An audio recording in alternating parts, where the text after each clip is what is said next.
Yazmışam ki 44 gün hak savaşı, qeyrət savaşı.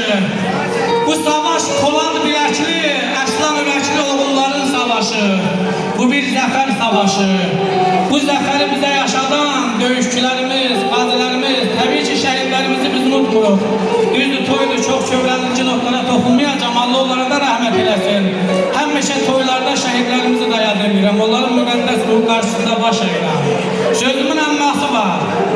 Ceyhun'da 2 günlük antiterror müharibəsinin cəsur döyüşçüsü olub.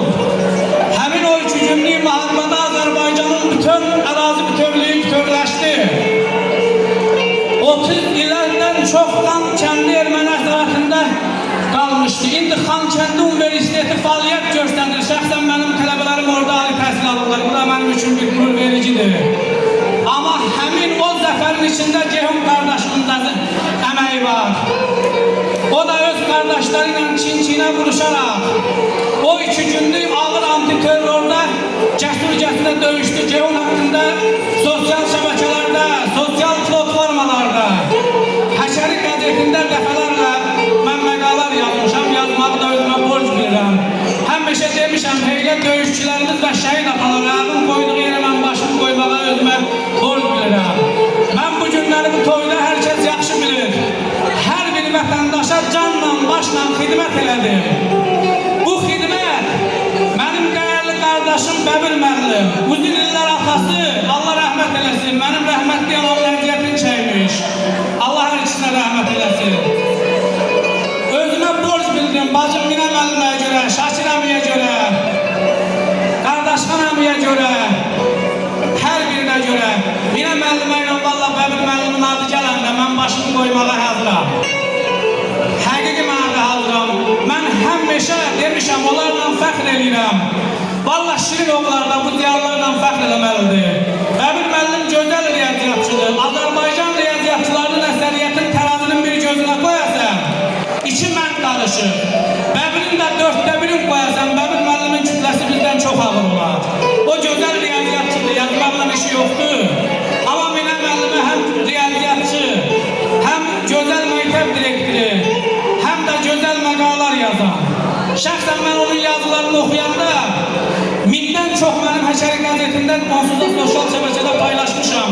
Bilənlər bilir, şəxsən mən aciz çəşirim onun yazısını qarşıda. Mənim əziz bacım, sizi də təbrik edirəm. Onun bunu öndər Heydər Əliyevin anadan olduğu gün münasibəti ilə Qarabağ Azərbaycandır medalına siz də təltif olundunuz. Siz ondan da yüksək təltiflərə layiqsiniz. Allah bir daha mübarək eləsin. Ceyhun qardaşımız yenə də deyirəm. Arzu edirəm ki, onların övladının kiçik toyunu yığışaq. İnşallah ağ-qulağımızda, onsuz da azaddır, gedirik, gəlirik. Yəni heç gözəl cuşalarından olan, ağ-qulağında dəyərli ziyalıları, dəyərli yazarları buradan da Şərif qardaşımıza salam deyirəm. O günlərdə kitab təqdimatındaydım. Müəllimin kəsilən başı 3 gün danışır, ola bilsin biraz çox danışdı. Amma oynamaq hər zaman var. Belə sözlər xatirədir, əbədi qalacaqdır. Tarixlərin yaddaşına köçəcəkdir. Həqiqətən də Şakir əmi haqqında biraz deyəcəm. O insan ki, halal zəhməti ilə dolanır, o insandan müqəddəs insan yer üzündə yoxdur. Şakir əmi də heylə insanlardandır. Burada dəyərli axsaqqallarımız da dedi. Bugün mən də Şakir əminin əlindən qazandığı əməyin çörəyi yerim. Çünki o neftçidir. Bizim Azərbaycan neftinin çıxarılmasında uzun illərdir çalışır. Neft daşlarında da çalışmaq hər kəsə nəsib olmur. Yəni Neft Akademiyasının Sovet hökumətində qəbul olanlar oxuya bilmirdi. Onları tərk edirdilər. Şəxsən elə bu indiki dövrdə də mən adam tanıyıram ki, Neft Akademiyasına qəbul olub orada oxuya bilməyib. Yəni o neft daşları həqiqətən də çətindir. Xidmət bu gün o demək deyil ki, eləni avtomat götürüb gedib vətən uğrunda vuruşasan. Hər bir sahədə xidmət var. Əcəm Azərbaycanın müəllimləri o qəhrəmanlarımızı vətənpərvər ruhda yetişdirməsəydik, 44 gün vətən müharibəsində bir yumruq olaraq Ali Baş Komandanımız Cənab İlham Əliyevin ətrafında birləşməzdi.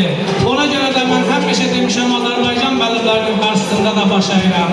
Bugün mənim övladıma hərif öyrədən, ona təhsil verən, özüm müəllim olduğuma görə demirəm. Həmin o müəllimlərin qarşısında baş əyirəm. Yazmışam dəfələrlə qəzetdə məqalarım çıxıb ki, biz bir valideyn olaraq nə qədər müəllimin üzərinə gedəcəksə, yol, özümüze katil yetiştireceğiz.